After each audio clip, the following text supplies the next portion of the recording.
Welcome back. The CDC points to Tennessee as having the second highest overdose death rate in the nation. A new law could help reduce those deaths in the state's youngest victims of the opioid epidemic.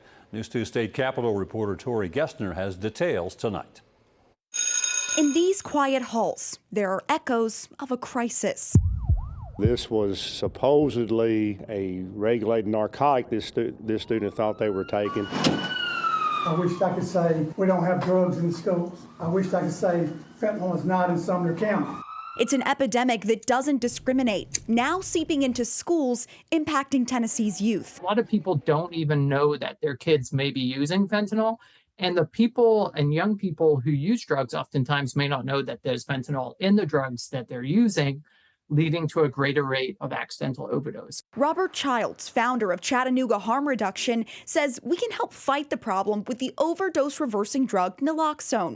A new state law now lets students and staff carry the medication in school, giving young people another tool to save a life when every second counts. None of us would bat an eyelash about helping out somebody who's diabetic. Nobody would bat an eyelash about helping someone who had a bee sting. And, for me, nobody should bat an eyelash about helping someone who had an opioid-related overdose. The legislation, signed by Governor Bill Lee, received bipartisan praise. Tennessee has the second highest overdose death rate in the nation, according to the CDC. It's one reason Childs says he'd let his kids carry naloxone in school to help save someone from a preventable death. If we can take away a step of potential danger for them, to me, this is a no-brainer.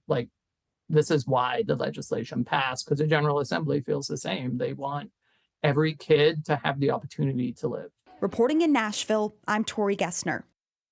Child says it is impossible to hurt someone by giving them naloxone, and you can't give them too much. Naloxone nasal spray is available over the counter. You can learn more at prescribetoprevent.org. This law went into effect immediately with Governor Lee's signature.